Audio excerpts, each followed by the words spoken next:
Dude, Luke, the printer's still busted, man. What the fuck?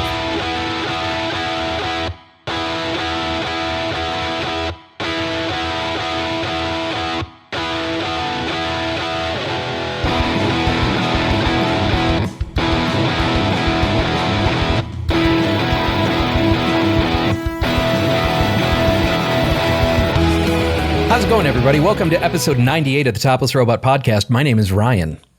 I'm Tyler. I'm Brooks. I'm Dan. And it's been a week of nothing. Not a ton of news this past week, except we have another celebrity death to mourn. Wilford Brimley, poster child for diabetes, and in the movie Cocoon, has passed away. So. He was also a mainstay of Walker, Texas Ranger, and he was also in The Adventure in Remo Williams, The Adventure Begins, and all those great YouTube poops. Yep. I just want to point out saying someone died and the label poster child for diabetes could give us some false reasoning as to why he died. Yeah, as far as I understand, I don't think he died from the beatus. No, I'm just saying if you could give people unrealistic expectations of how he died. But that's Liberty Medical ad money carried his body. He was just really old. My name is Wilford Brimley, and I have diabetes. You have diabetes. If you or your loved one have diabetes, please talk to me. I am lonely and have no friends. I'm trying to create a community here. So rest in peace. Well, our first annual diabetes awareness parade, or diabetes pride, if you want to call it that. Pride of beaties.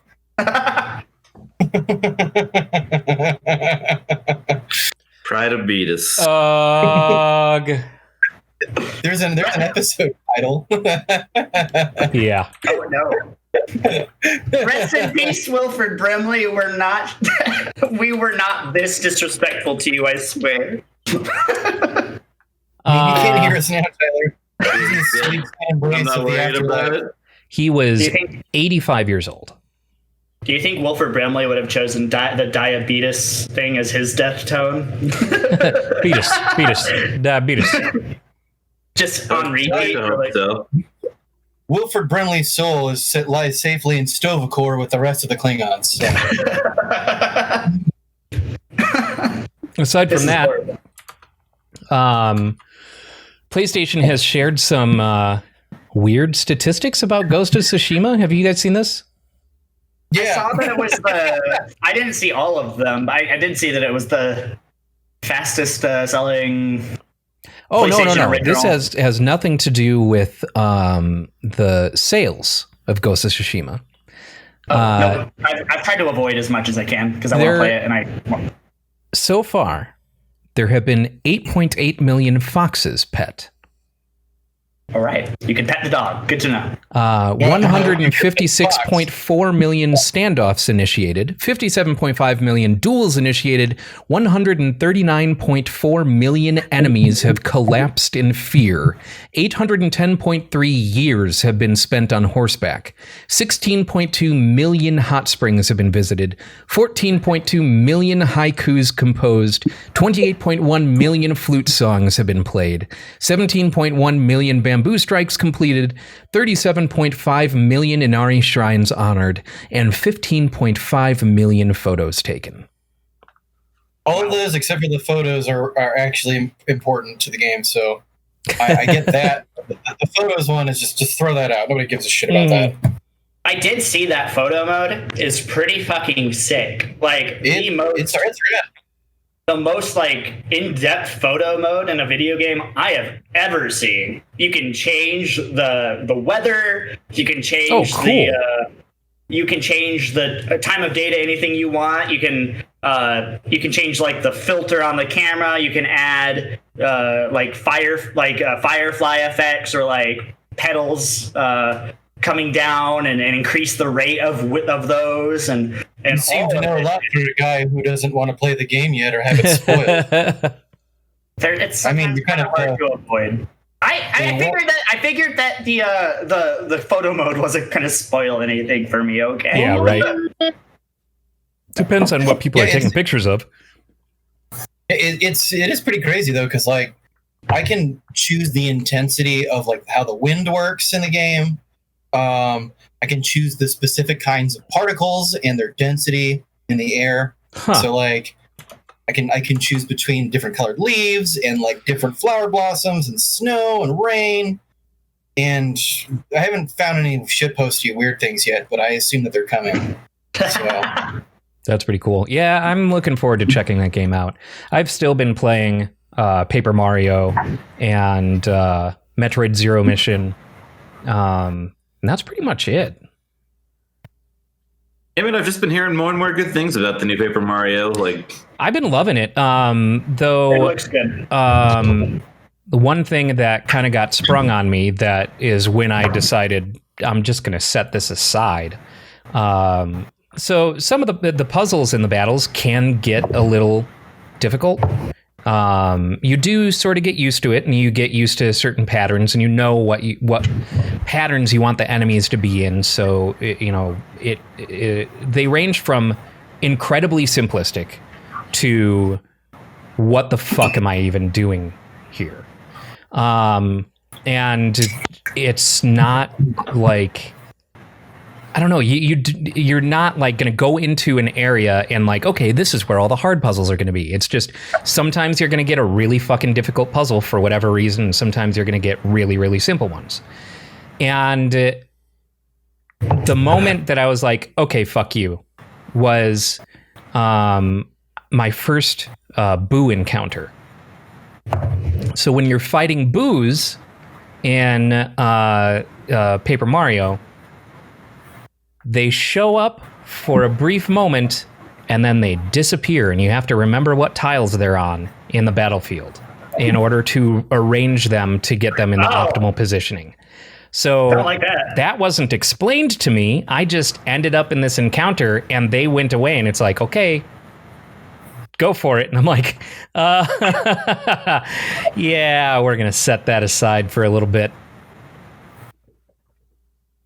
I'm really bad at those kind of games. Yeah, up the difficulty level significantly.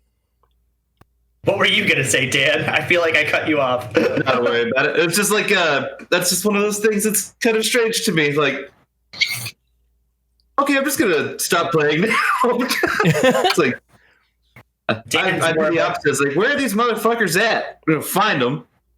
Dan's more of the opinion that you have to slam your head against a wall until you get through the wall. See, for me, it was, That is the Mega Man way. I am going to reload my save and initiate this battle, knowing that I should be paying attention to where they are. Yeah. Because that, like, if it had been explained beforehand and I knew going in, then that's entirely on me. But going into that encounter and then they just disappear, I'm not going to offhandedly remember where each of those boos were unless I knew that I should be paying attention to that. Can you run away? You can, but it's not always successful. And if you fail, just like in any RPG, that means that's your turn used and you get attacked. Okay. I'd just run away. We're all sitting here like, man, Ryan's dumb. We could have done it this way. I feel like this is the thought that's going through all of our heads. Like, how would we have approached this situation that would have been better than Ryan? Just kidding. Love you, Ryan. Mm-hmm. Whatever, man. I play games the way I play games. That, the way you guys play games doesn't impact the way I play games. Yes, it is amazing that when many people are correct, one person chooses to stand alone.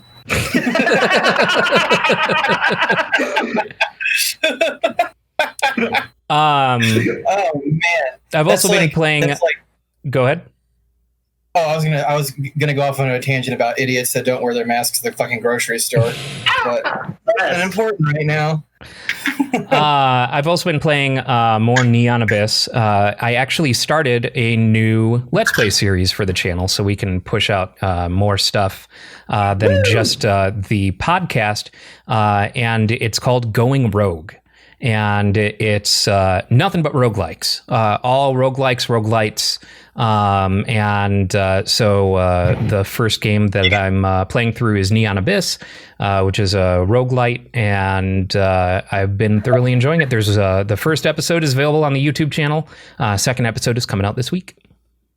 And how? Ryan, we should make it, since it's called Going Rogue. We should also be adding different variations of going rogue when you're playing the video, like don't wear pants, like kind of rallying against society's necessity for pants and different things like that. So then you're always going rogue. You're not just playing roguelites, you're also going rogue. Are you going to play rogue? No. But once again, going against the grain. Yeah. Playing the roguelite? Yeah, the roguelike. No, I don't believe I will be doing that. Smart idea. Are you putting that out on a particular day so I can remember to share that? I think I posted the last episode on Wednesday, so I think I'll probably stick to Wednesdays for that. Cool. I'll keep my eyes out for it, and you viewers should also do that. We're so much better. We're so much better than other media sites and whatnot. None of us know what the other one's doing. We just do things.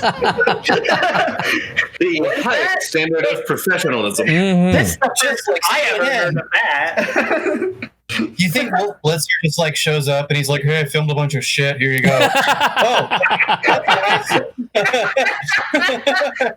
Anderson Cooper is just randomly throwing shit together whenever he wants. On Anderson Cooper 360, I attempt the world's first newsworthy 720.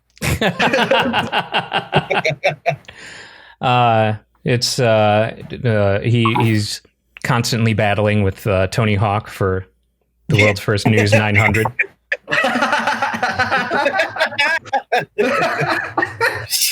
I hope that Anderson Cooper is an unlockable skater in the new Tony Hawk remake. Man, when are we supposed to be getting the fucking? So I pre-ordered it on Epic Game Store, and we're supposed to be getting the Actually, I think it's supposed to be this month because it's August now, right? Mm-hmm. So yeah, apparently. I think this month we're supposed to be getting people who pre-ordered it are going to get early access to the first level, the hangar level, in the Tony Hawk remaster. So I'll have to do I'll have to do a video on that because I am super looking forward to that. That's going to be fucking awesome. God, I've got so many good memories of the hangar level. I love that level. It's one of the best levels of all video game skating history. Do you think there's going to be a little thing that comes up explaining what secret tapes are to children? This is a VHS cassette. Brooks, I don't think many children are going to be buying this game. Yeah. They are not the target audience. Probably not. It's only for us old heads. Plus, they've probably updated it to secret Bluetooth DVDs. Bluetooth DVD. Blu-ray is what I meant. Nope. DVDs. Shut up. I think we have a new contender for the title of this episode. Bluetooth DVDs. It will live on forever as the title of this episode. Permanently emblazoned in the airways, Tyler. Bluetooth DVDs. Gonna go play my Bluetooth DVD on my Nintendo.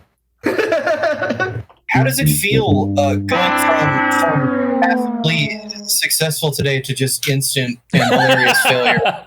I think that's the hardest you've failed as long as I've known you. I feel like that Matt Damon gif that he just like instantly grows old. because I opened my mouth and I heard my dad speaking right. Put in one of those Bluetooth DVDs. I'm just gonna put in one of those RF Betamaxes. I've never felt so ashamed by something that I've said. Player, like I'm sure he'll let you use it. What's mini disc? Oh, I don't even know what a mini disc is. Is that like a Walkman? No joke. I want to get a mini disc MP3 player really bad because the technology was super neat, and I know we've moved well beyond the need for moving parts in our portable stuff, but man. There's just something. Listen to PSP games. Yeah, right. Well, actually, no, because the PSP games, those were DVDs. Oh. Because they had a capacity of 1.8 gigabytes. So just like those Bluetooth DVDs or whatever that Tyler was talking about. I've never felt so ashamed of something that I've said, and that's saying something. Truly. Tyler believes that the pinnacle of technology peaked in the early 90s with the clapper. The pinnacle peaked? Pinnacle peak. The pinnacle peak.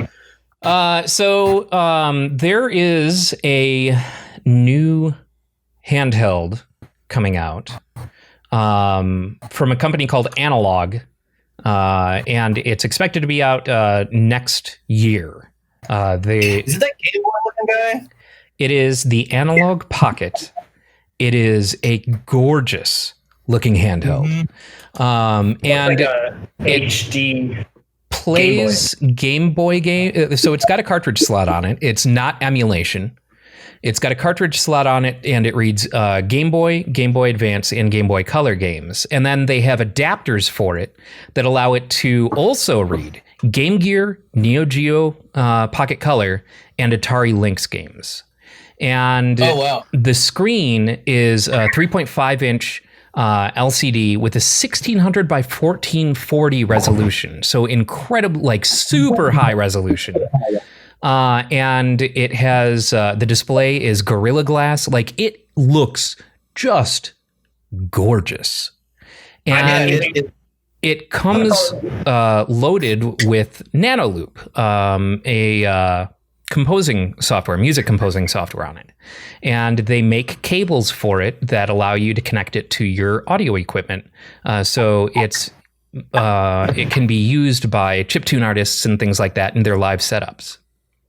Oh, okay. I like that because the one thing that would prohibit someone like me from buying something like that was just I don't like it. It's a super Game Boy in the sense that it's just a handheld. Mm-hmm. But I think that added like what is it, like a DAW feature or something like that? I don't know how Nanoloop works, but I know that like LSDJ is a tracker.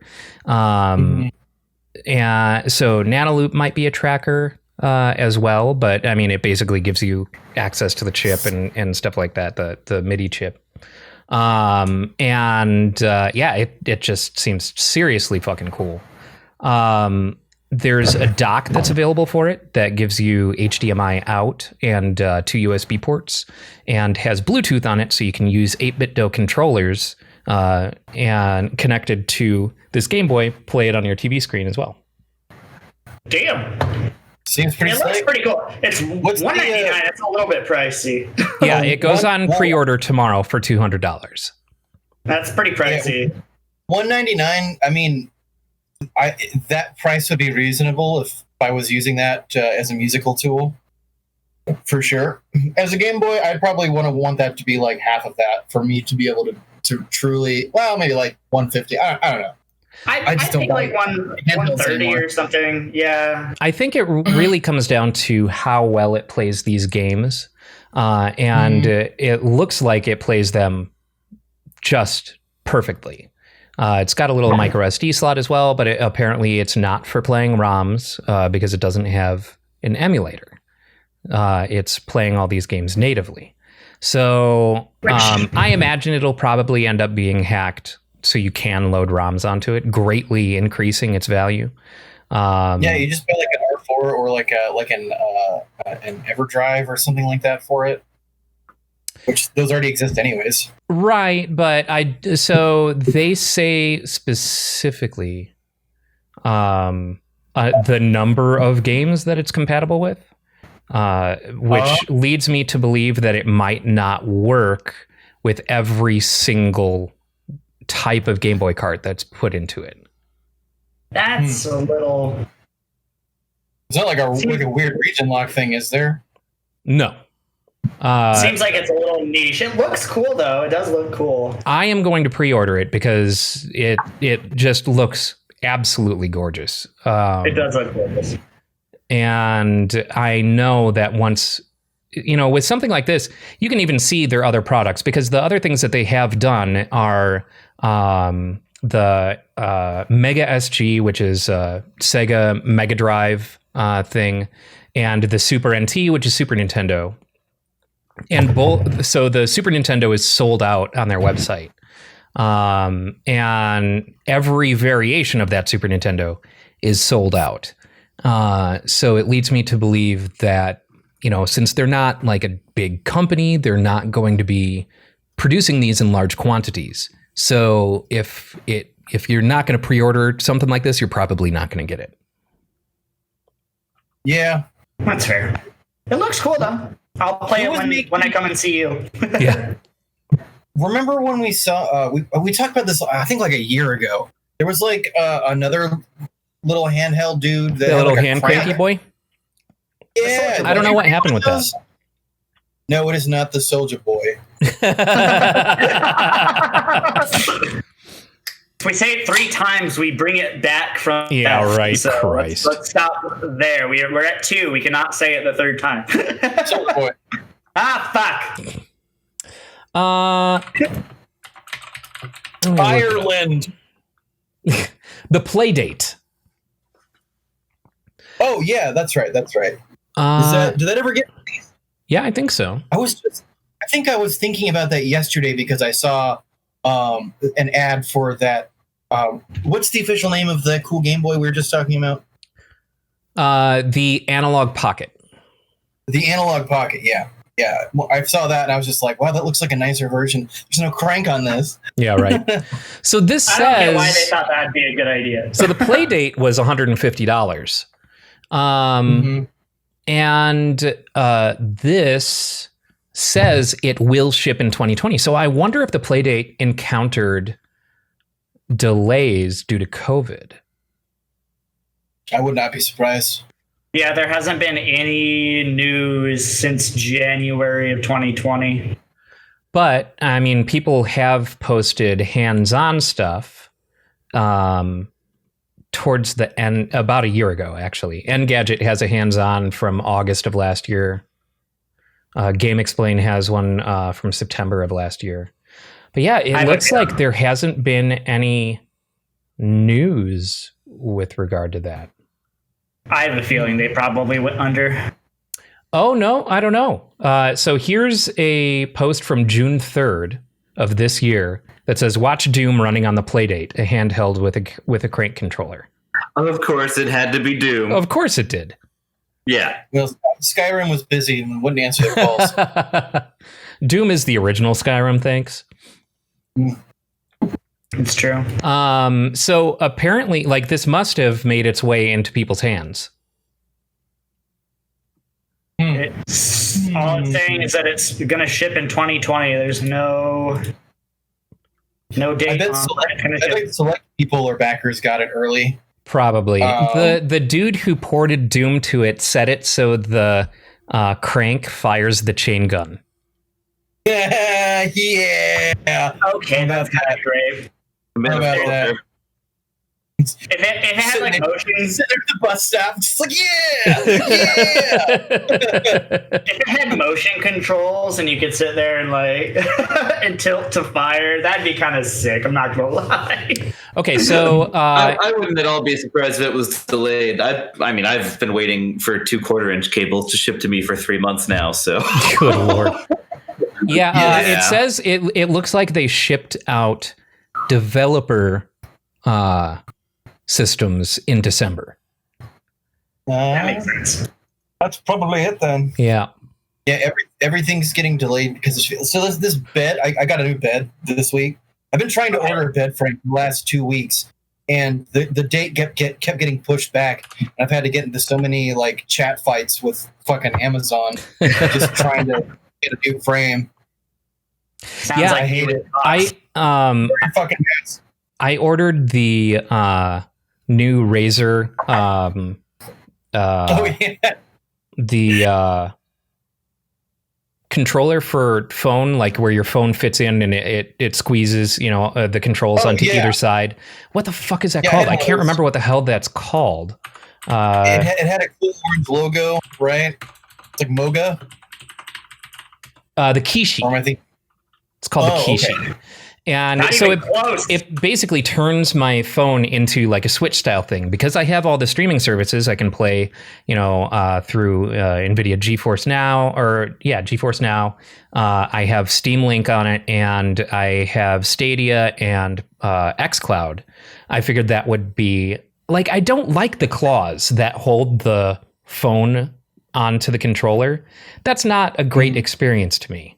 But you like it on this side. I'm so used to the Switch that I think, especially with my Note 10 Plus, that it would look pretty good, and feel better that way. So, gonna give that a try. But that is coming from China, and we'll see. China. Sorry, I need to make my hand smaller for that. China.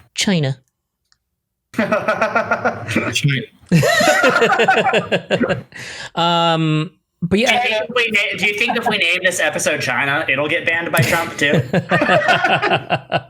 no, name it Ireland for Bluetooth DVD. Ireland, and then the English will show up and steal our podcast.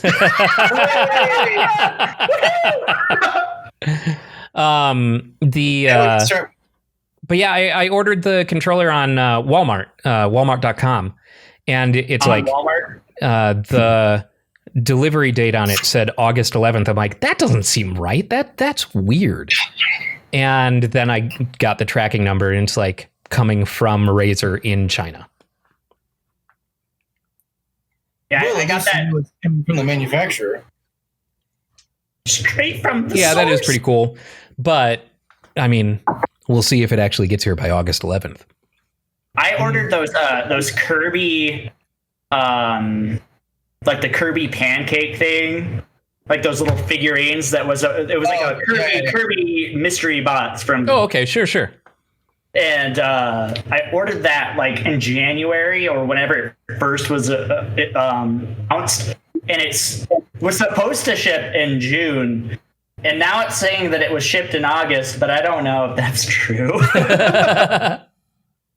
So I've been sitting here waiting for my fucking Kirby pancake goddamn little figurines that I thought looked really cool for like 6 months now. About a year ago, I pre-ordered a figure. So this company, figure company, Super 7, has started doing these Teenage Mutant Ninja Turtles Ultimate series, and each series is 4 figures. What sucks is they're like a boutique figure manufacturer. They do the reaction figures, so the figures that are really stiff and like are like the old style figure. Those Kenner Star Wars guys. But but the Ultimates are supposed to be more articulation, more greater detail, and things like that. So 3 points of articulation. their first wave of the Teenage Mutant Ninja Turtles ones included Baxter Stockman, and I don't have a Baxter Stockman. So I pre-ordered just the Baxter Stockman instead of going all in, because I wanted to test the quality of the Baxter Stockman before I tried to get anything else, because I've never bought a Super 7 figure. Since then, that was a year ago, they have held pre-orders for a Wave 2 and a Wave 3, both of which I missed out on because I still haven't gotten my Baxter Stockman. and didn't feel comfortable ordering it, not knowing what kind of quality they're going for. My Baxter Stockman arrives tomorrow. But I miss out on the other 3 figures in Wave 1, all 4 figures of Wave 2, and all 4 figures of Wave 3. Well, that's just yeah. Well, send us pictures of the I am interested in the Baxter Stockman, particularly because I like Baxter Stockman. Shredder. I mean, the mouses are cool. Mm-hmm. So, did you guys hear about this new tank that Israel has made? No, I haven't. Is it gonna look like the Neo tanks from Advanced Wars? I don't know why my brain went there first, but I want it. No. You drive it with an Xbox controller. Oh yeah. Oh, I saw that. The thing with, it's interesting to note. So the helms, the helm control in U.S. Navy submarines, particularly, those have been Xbox 360 controllers for years. Are you serious? They just found that, like, typically the people that are coming in and that you're training on these things already have the experience with using a controller like that. Something about that just feels so gross. Yeah. Jack Thompson has entered the chat. Yeah, right. Well, I like that because it was an inexpensive solution to a more expensive problem, because they were trying to. I think the whole thing came about because they were building something that was functioning kind of like that, but was expensive to replace, and some engineer was just like, dude, let's just throw an Xbox controller on it. They're only like $40. So yeah, guarantee you when the military started trying to purchase those in bulk, that the price for those Xbox controllers went up by 200%. Yeah, right. Mad Cats could have been saved by the military. That's all I'm saying. Okay, yeah, I guess. Okay, so little younger cousins everywhere would have rejoiced. It says in this article here, it says, this is not the first time video games and war machines have intersected, nor is this the first time a gaming device has been used to control a vehicle of war. In 2018, the U.S. Navy's USS Colorado submarine went into service equipped with an Xbox controller to operate its periscope. In 2014, Xbox controllers were used to control Boeing's high-energy laser mobile demonstrator in a test for the U.S. military. And in 2008, a team of military and private industry engineers announced their attempts to use Nintendo Wii controllers with bomb disposal robots. I just want to know if there were times when they were testing this, they fucked up because the sensitivity was too high, or with the Wiimotes, we lost connection with the sensor bar. Open open the settings. I got to change the FOV. It's making me sick. Which one of these buttons is melee with the laser? One of the controllers, one of the dudes got super pissed and threw his Wiimote through the radar. God damn it! This is the worst. If this headline is to be believed, they also have an AI honed by StarCraft 2 and Doom. That doesn't surprise me in the slightest. Yeah. Well, I'm trying to think of the worst. Gross. I don't know, man. I don't like it. Yeah, I mean, I don't think it's cool, but it makes sense, considering just how much your average 18-year-old has used a controller of some kind their whole lives. They just know how to do things with it, so it's a lot easier to just reprogram that than... Yeah. I mean, I suppose I can definitely see that, but it just doesn't feel right. My argument is I always have been of the mind that, and I think that science is also on our side in this, that video games don't cause violence because it's more of a like it's a way to escape, it's a way to get away from things, and there have been plenty of studies that show that playing first-person shooters and playing their violent video games do not cause violence because there's that separator, there's a difference. But the moment you start adding a controller to real live warfare, like what kind of psychological like what's going on there? And like that's a little weird. So I'm less concerned with the bringing some like essentially what that does is you've now made this thing a tool of war, and it's in the home. But I'm less concerned about that element and more concerned about the detachment in using something that you have associated your entire life with leisure to war. Yeah, it goes both ways. When you've got this control in your hand, you're playing a game. You know, your brain goes to that space. That's what you equate that activity with. And I think that putting these in war machines takes away the seriousness of what you're doing and puts you into that this is just a game mentality, and making you feel less remorse for death, making you like it's going to. And maybe I'm totally off base here. Maybe I'm just as batshit as people who think that violent video games cause real world violence, and drawing that connection. But to me, that tactile feedback, you're taking something that is. Especially, can you imagine if they have Rumble activated in those? Sound effects keep coming through the fucking speaker on the. Yeah. Like the PlayStation 4. When you shoot, like when you're shooting, there's like a LED light display on it too. So. Anytime you press F to pay your respects, you hear the national anthem come through. This is awful. No. Yeah, I see what you're saying. Here's Ryan, a deep cut for you. Press X and the tank just yells out, "Ethan! Ethan!" Fuck that. I feel like if because the using a controller in the War Machine thing, as of right now, that's not so widespread. Like we're still using equipment from the 90s. But I think that in the future, if we do continue to go that route, then there will be problems with like work-related PTSD and things like that, and fucking controllers. And then we'll have to find something else to treat people with instead of video games. Yeah, so, right. Yeah. They should make it like how in Game of Thrones they made the throne extremely uncomfortable, so like heavy lies the crown kind of thing. They should make that with these game controllers, so like when you hit the trigger, it like stabs you or something.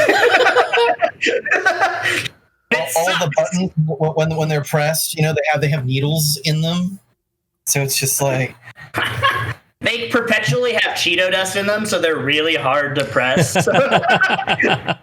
You're just reminded of those days when you were a kid and then your little brother used the controller after he ate, and you're like, God damn it!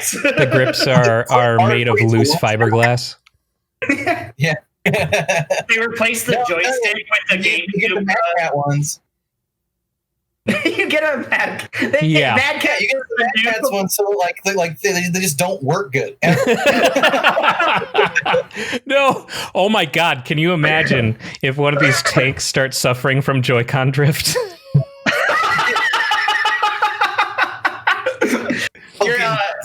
This Green Beret badass, piloted this tank using only a DDR pad. Oh my God, we've got new YouTube fodder. Yeah, right. Watch as this Guitar Hero expert destroys half of Iraq with a Guitar Hero controller. That's so terrible. Through the fire and the flames. Wow. Yeah.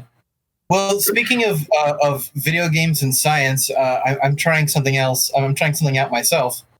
Because you guys have known about that Oxford study with Tetris and PTSD and stuff, right? Mm-mm.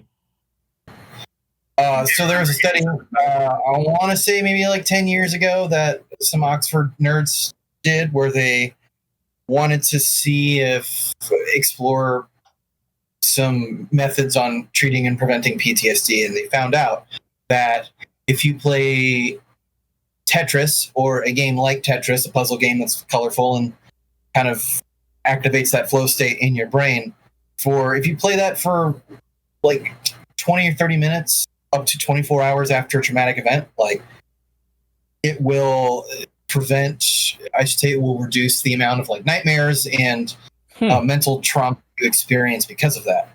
Interesting. They also concluded that you can drastically reduce the level of stress that you experience by playing a game like that 30 minutes a day, 3 times a week. And so I bought Tetris Effect this week because it was on sale, and I'm reading a book called Super Better right now that's on gaming and mental stuff. But I am going to be trying that out over the next couple of weeks and see how that affects my performance. So nice. Tetris Effect is really good, especially in VR. There's a lot. I am very excited about it. Sorry.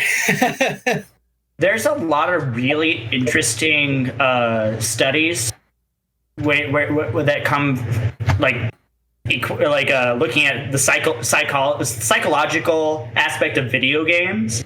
I actually took a whole class about the psychology of video games in college, and there's a lot of research and interesting things that go into that space. It's really interesting to see the way our brains kind of interact with games. And again, all of it disproves violent video games being connected, but there's a lot of other stuff like identity and the way you can a lot of that, like you said, like being able to kind of deal with trauma. There's been a lot of studies about that, and it's really interesting. Yeah, my aunt actually has been doing some research in that field for a little bit. She's my cool scientist aunt that works for Facebook, I think. And she was talking to me last time I saw her. She was like, yeah, you might find this interesting. We're doing, I'm doing some research on gaming. And I was like, oh, like, what are you talking about? Like, are we talking about like RPGs? Are we talking about like, can you give me some more details? And she's like, oh, mobile gaming. And I'm just like, but I mean, there's merits there, I suppose. So. Yeah, mobile gaming is becoming more and more of a viable, place. Supposedly, the new. So there was a leak on the new, the next handsets from Samsung, that supposedly their processors, their internals are all going to be AMD instead of these, Snapdragon processors or whatever. It's all going to be AMD, who do video cards and have the fastest consumer processor on the market right now, especially with their like Threadripper series and shit like that. Like, they're insane. But that would be, they'd be high power and graphically capable. That's not to say that they aren't already surprisingly graphically capable, considering how small they are. But if you throw AMD technology into, this, like, that could be really cool. And we may see, I think that peripherals like that, Razer Kishi and things like that, are going to make mobile phones a much better option for handheld gaming as time goes on. But we'll see. Yeah, it's kind of weird. I had a coworker, and he quit not too long ago, but he only played games on his phone. Like, he was a kid, so I think he's like 19 or 20, and he's just like, yeah, I've only played games on my phone. I've never had a console, and it just kind of blew my mind. Like, I mean, you didn't have like an older brother give you some piece of shit, or a neighbor that was like, my son keeps playing this, so you can have it because I'm punishing him. Stuff like that. Hey, you get lucky. Those are problems from the 90s and 80s, Brooks. We've gone beyond that. We're old now. I miss those problems. Yeah, it'll be interesting to see how mobile gaming evolves as cell phone handsets become more and more capable. You know, whether they're going to be marketed more towards, what I guess we would usually refer to as legitimate gaming, or whether it's going to continue down this path of, very specific types of games, or, games modified in very specific ways functioning on handsets. And this becomes just a different branch of development that continues on, sees greater horsepower and sees better graphics, but continues on in its same sort of like crippled controls kind of way. Well, like it feels like a lot of developers, when they build a mobile game, they don't look at it like they're making a game. They look at it like they're making a profit. Yeah, I was going to say they look at it like they're making money. Yeah. Yeah. No, that's it. That's all it is. Like they completely lose perspective of like, this is supposed to be a game. It's like, no, we're going to create this system that is predatory and designed to make you want to go in and spend more money. So there are definitely plenty of examples of that, but as was pointed out to me by Brent months ago when we were talking about that one game company who did Journey and Flower and Flow and stuff like that. They have a mobile game called Sky. I think it's called Sky, and it's gorgeous. It's exactly what you would expect from those developers. And I've got Castlevania Symphony of the Night on here because it was released handheld native. I've got Don't Starve on here, and they all play, just as well as their computer counterparts. Of course, they're fairly, low intensity, kind of games, but and obviously Hearthstone. I've got Hearthstone on my phone, and it plays just as well, if not better, on my phone than on a computer. But those are experiences that are tailored to the mobile platform. I'd be curious to see if mobile gaming gets identified, to such a degree that it influences the evolution of the hardware as opposed to conforming to the limitations of the hardware. Would be interesting. What game company does Journey? That game company. What game company? That game company. What game company?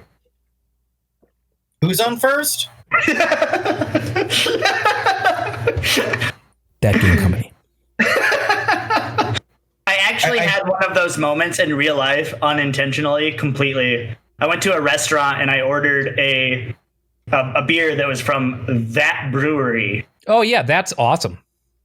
They've got a great strawberry blonde. They're fantastic. Yeah, that was like, I got the strawberry blonde from that brewery, but at the time I had never heard of that brewery.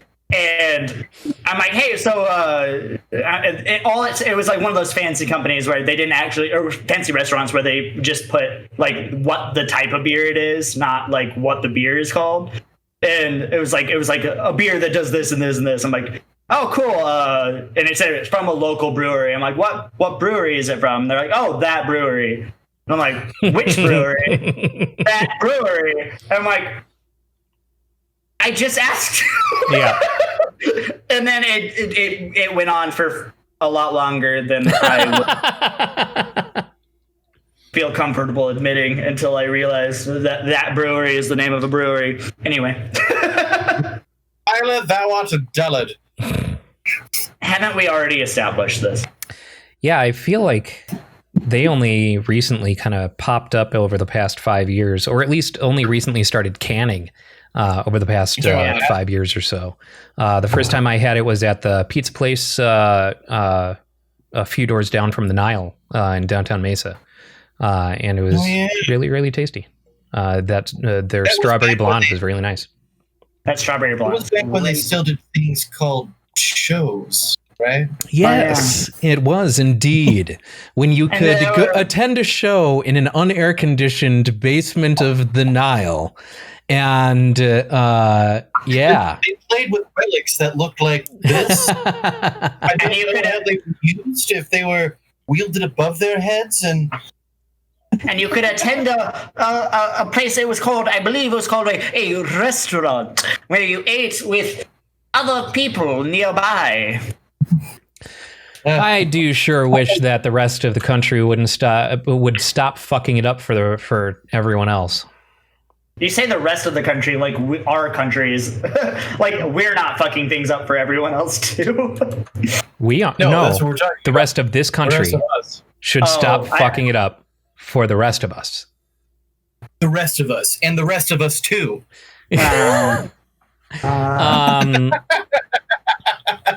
On a serious and topical note, you guys heard about the Jared Kushner thing, right?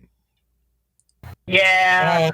Where they held back on on doing anything about coronavirus because they saw that it was only impacting Democratic states, and they could push the blame off on the governors of those states.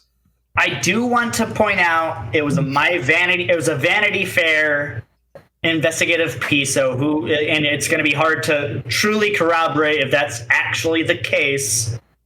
But it sounds pretty damning, and even most people seem to think that this is not a bunch of bullshit in the way that, like, no, that's wrong. It's more like everyone's like, wow, what a dick. Yeah. I'm excited to come to our season finale in November. See how that goes. Hopefully it's not as bad as Game of Thrones. Surely by this point, 2020's writers have got to be out of ideas. Maybe 2020's writers are about to be picked up for another show, so they're going to curtail season 8 of America here pretty quickly. 2020 feels like the culmination of the writers already being out of ideas because they're just trying to kill the series now.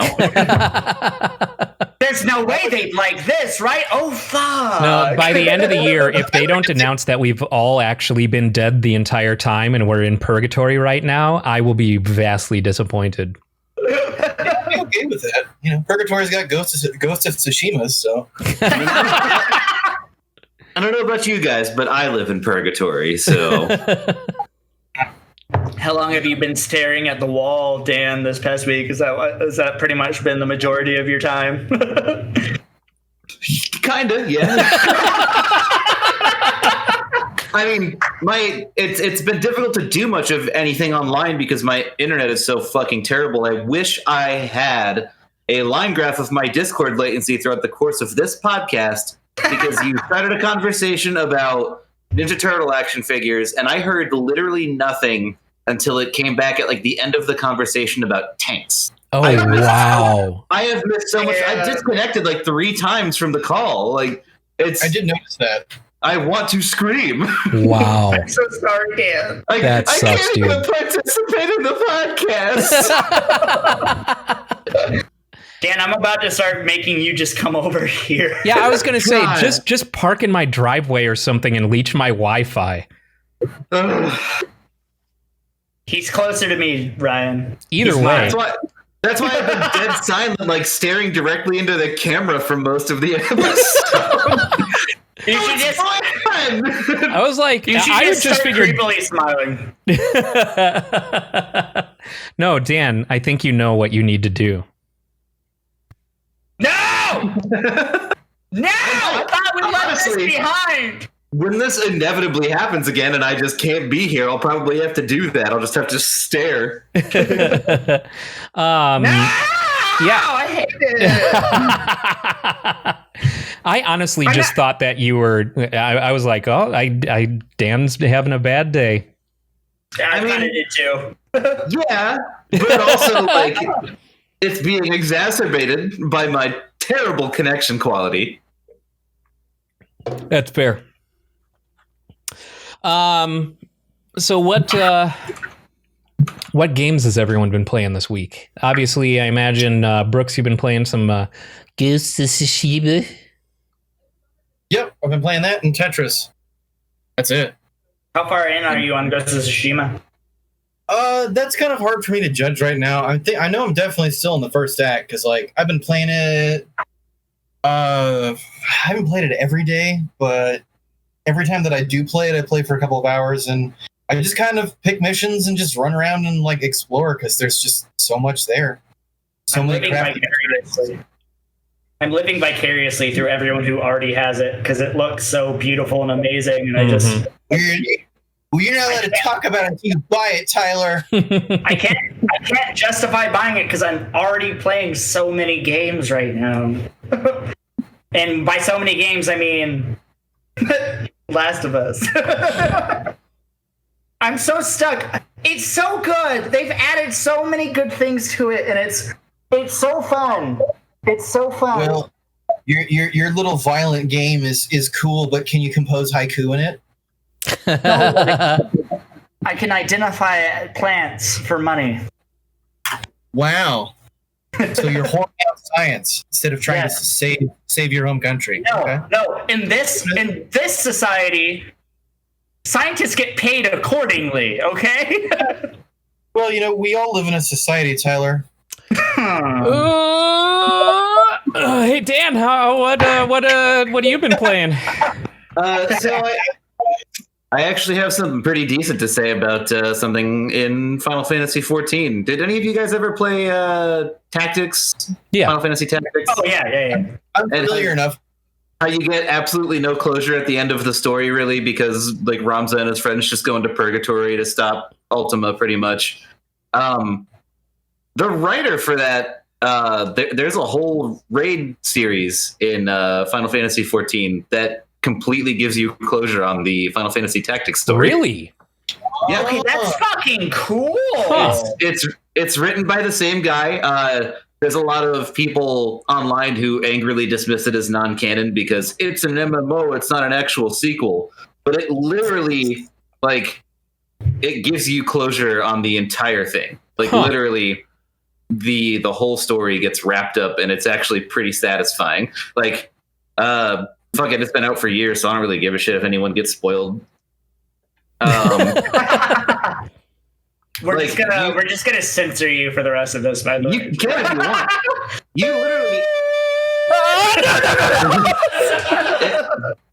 In the last of the 3 raids, you go back to Orbon Monastery, and you the boss fights are the powered souls, pretty much, of Mustadio, Agrius, Thunder God Cid, and then you literally you put Ultima away forever, the High Seraph gone, and then you set all their souls free forever, and you get to this touching reunion between all of them. That's fucking cool. Final Fantasy XIV happens hundreds or thousands of years after the events of Tactics. It's the same world. And they even they imply a lot of weird stuff. One of the evil countries in Final Fantasy is direct descendants of the people from Tactics, from the Kingdom of Evilus. So no shit. It was cool. That's pretty cool. When I finally got through it, I was like, oh shit. It's I only waited 20 years for any of this. So it just, I'm glad because I loved it. You get some touching moments, and the people who are online bitching about it, even though it's literally written by the guy who wrote the original Tactics story and everything, get over yourselves. It was good. No! I want it to be exactly like it is in my fanfiction. Nope. So, have you seen the new Warframe stuff coming out? I haven't, because I go in waves. Sometimes I'll go over a year without playing that game, but I've heard people bitching about it. That's for sure. I don't know why. Dan doesn't have internet. He hasn't seen things for quite a while. Dan go to the internet store and flip his jugs. I have just seen some news articles about the either new or upcoming Warframe content that is supposed to be really gross. I mean, Warframe has already had some pretty gross stuff. One of the factions is literally the Infestation. Yeah, this is the Heart of Demos. Let's see. Warframe is getting a new Demos- update that takes players to an infested planet thick with rot and murder. There's also a giant mouth on your ship that has multiple animations to loudly munch and crunch on valuable materials and even entire warframes. That's cool. You already at this point, like on the ship, if you've unlocked a certain warframe, there's like an infested room where there's like a chair you can sit in that it speaks to you and everything, because the infestation is like a hive mind sort of thing. And it stabs your warframes in the neck and gives you like a spreadable disease that you can harvest to turn your dogs into infested creatures. So Shit. warframes already had a lot of gross stuff, so I'm cool with that. I like the infestation. Yeah, so apparently this unlocks the second moon of Mars, so Deimos, so you get a new open world zone. But Deimos has been nearly consumed by the infestation, and the player needs to ensure that the heart of Deimos does not stop beating. There is no standard day or night on Deimos. Instead, two giant worms are battling back and forth for dominance. One worm, a striking orange fellow, signifies that waves of infested will attack, but each day the blue worm will triumph and the planet will become a more peaceful place for a time. Striking orange fellow is a really weird way to describe. Yeah. He's I a like very, that, though, he's a because- real striking orange fellow. Yes. It's striking orange fellow and his blue chap friend. It sounds like it's. and apparently Jane Eyre came in. they are. This See new it. content is also aiming to make the new player experience less intimidating. That's been something years in the making for Warframe. It is one of the least beginner-friendly games out there. So that's why everyone's bitching about it. I mean, but all the people I hear bitching about it are people who've been playing since beta, so they don't have weak accounts. Yeah, that's what I mean. Everyone's bitching about it because, they made it too much beginner for baby. No, that's not what they've been bitching about. I've just been hearing that they don't think the content's being handled very well, but I don't know. They do this every time, and then I pick it up and play it, and I go like, yeah, it's all right. You murdered hundreds of thousands of things and farm resources. That's Warframe. Just like America. The next new Warframe is named Zaku, and they were designed by the community from start to finish through a process set up by developer Digital Extremes. Zaku is a broken Warframe, and their design is a creepy mass of muscle-looking metal and plasma ropes. Hell yeah. Does it only have one eye? I knew you were going to go Gundam. I knew it. Yeah. I knew it. Yeah, Not spelled that I bought way. the original series on Blu-ray. The next two Warframes are after Zaku are the Alchemist, a massive mad scientist with detachable arms, and Wraith, a sleek Reaper character who was designed by a community artist 2 years ago. Now that the community artist in question works for Digital Extremes, this fan favorite concept is becoming a Warframe in earnest. I like that. Yeah, their community engagement has always been great. There's a separate store called Tenogen where everything you buy is like a skin that was designed by some sort of fan, and they just bring it into the game and you can pay for it. That's cool. Yeah. That's really cool. And a lot of the time, some of the skins that fans make are better than the skins that Digital Extremes makes. You don't say. Yeah. It's almost like sourcing from the community gives you more access to more creativity. Yeah, that is correct. Go figure. It's the only reason. It's the only reason why we got a good game in Sonic Mania, not because Sonic Team made it. Exactly. Yeah. Yeah. Yeah, Tyler Chan the Hedgehog was a great choice to be included there.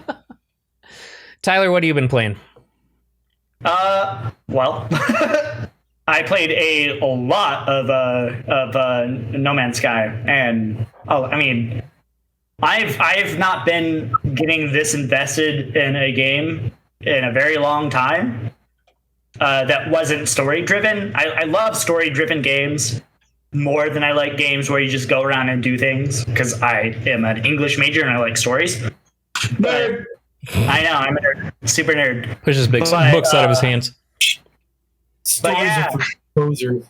Been playing a shit ton of No Man's Sky and just really loving all of the new things. Like it's not new really, but the anomaly, which I know was kind of included at the beginning, but now they've built on it.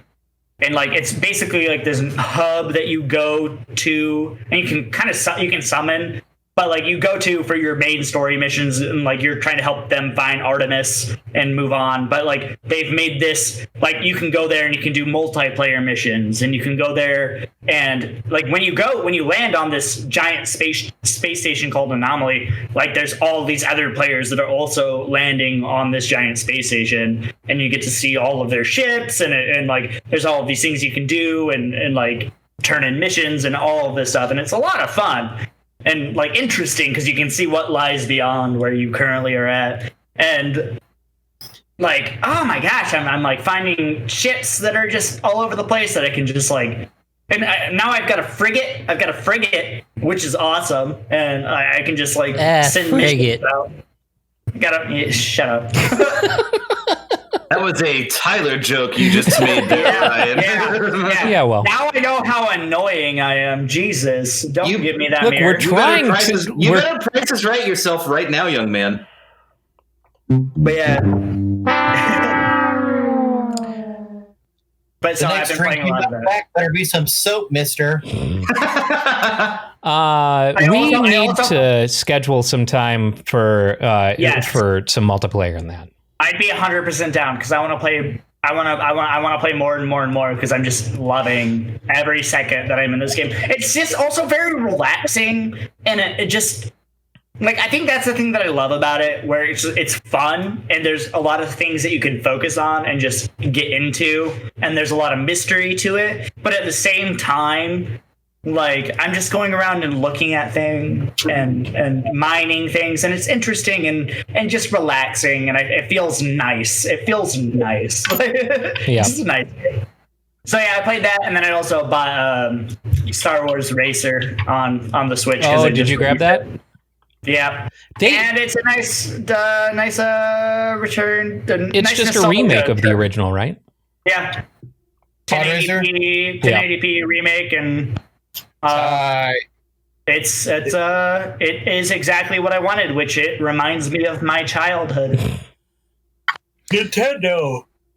I don't think I ever played the original, so It's I don't know if fun. it holds. Like that's what has prevented me from buying that, is because I have no nostalgia for the original. Yeah. I don't know if it's going to hit, in a satisfying way for me.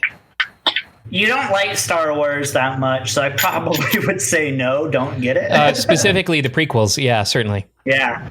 But it's definitely like it's a pod racing game. You're pod racing. But a pod racing and track. that's the other thing, is I do love racing games, and especially like futuristic racing games. Like Wipeout is one of my favorite racing series.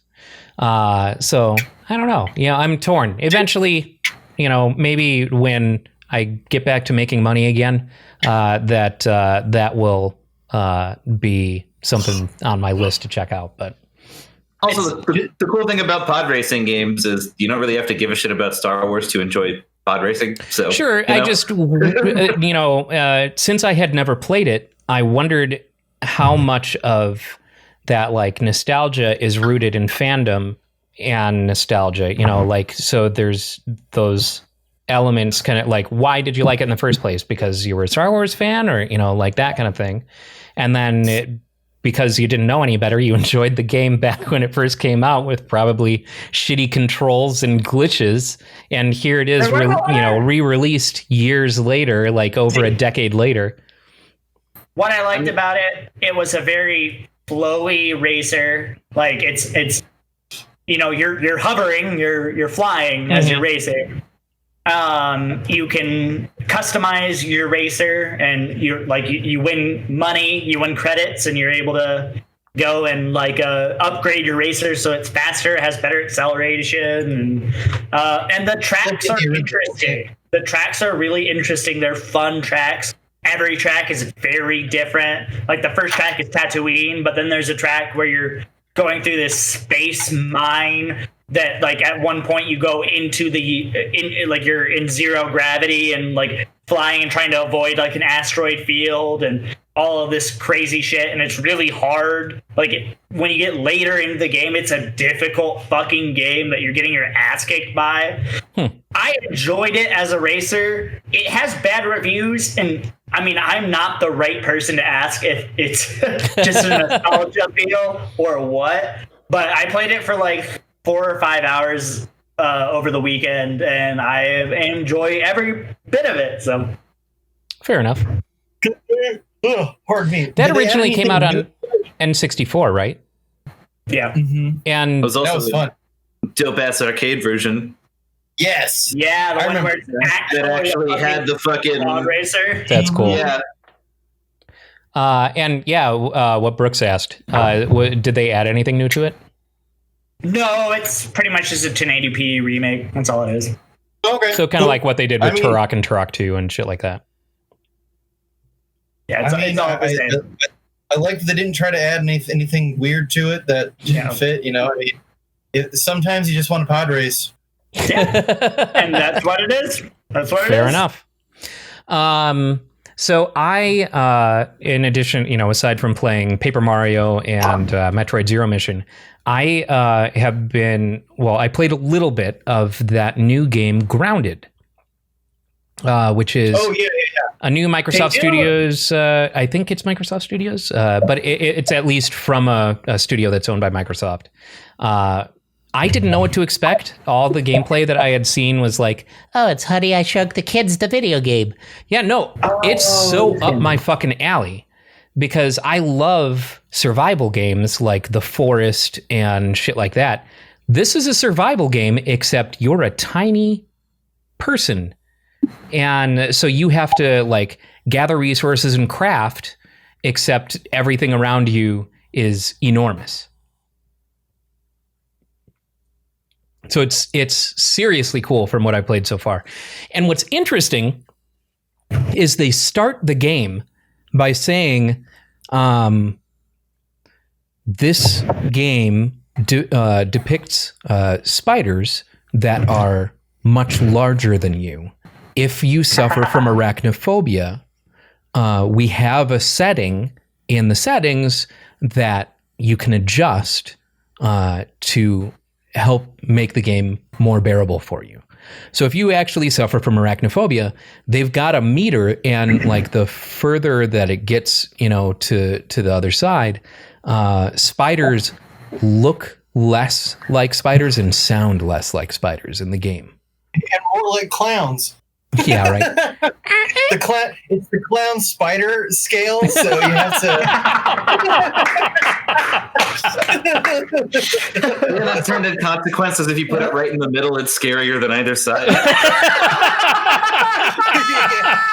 Clown spiders are spider clowns. That all depends on one degree of movement. If you put it in the exact center, they literally are still just spider models, but instead of making spider noises, they just have honking noses. Big clown laughter. Yeah. You open up a little VW bug and like a million spiders wearing little fucking clown noses come out. Oh God, that's horrible. Yeah, it'd be $1 million terrible. idea for a game right there, bro. Oh. On that note, I think we're going to leave it there. Thank you, everybody, for watching and or listening. We'll see you next week. Bye-bye. Bluetooth.